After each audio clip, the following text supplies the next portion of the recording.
It really is, yeah. The indoor plan is definitely the better option Right. for today. This afternoon, the wind's really going to be picking up, but right now it's pretty calm. As we see off to the west, clouds are starting to move in. A cold front is approaching, and that's what's going to give us those stronger winds for today. But zooming in, not a lot going on. West of I-35 again, some of that light cloud cover moving in. It's going to take away the sunshine as we dig deeper into today. But the bigger story is definitely going to be these winds. They're going to be ramping up. We'll see that 20 to 30 mile per hour sustained wind later on in the afternoon.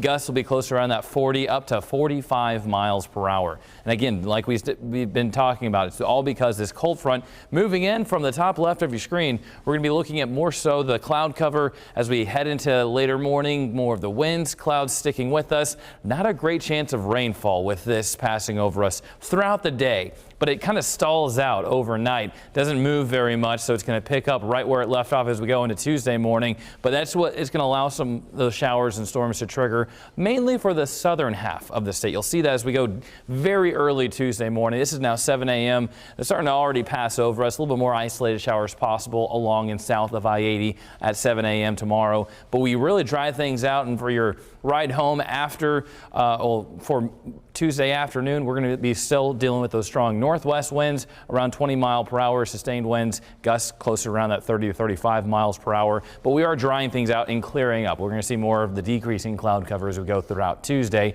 and more sunshine for Wednesday. Now, we are all looking at what's expected later on this week. This is going from Thursday into Friday. Notice more of those rain chances return. Area of low pressure moves in from the west, and that's going to bring us another chance for some storms. Again, this is going to be a similar setup to what we had last Tuesday. It's going to be a favorable area for some of those strong storms to pick back up as we head into later this week. This is Friday afternoon. A warm front pushes over us. It's going to be bringing in that moisture, that energy, the warmer temperatures, all the ingredients that you need for those strong storms again. So yeah, as we go into Thursday night, Friday, and even as we go into the end of the weekend.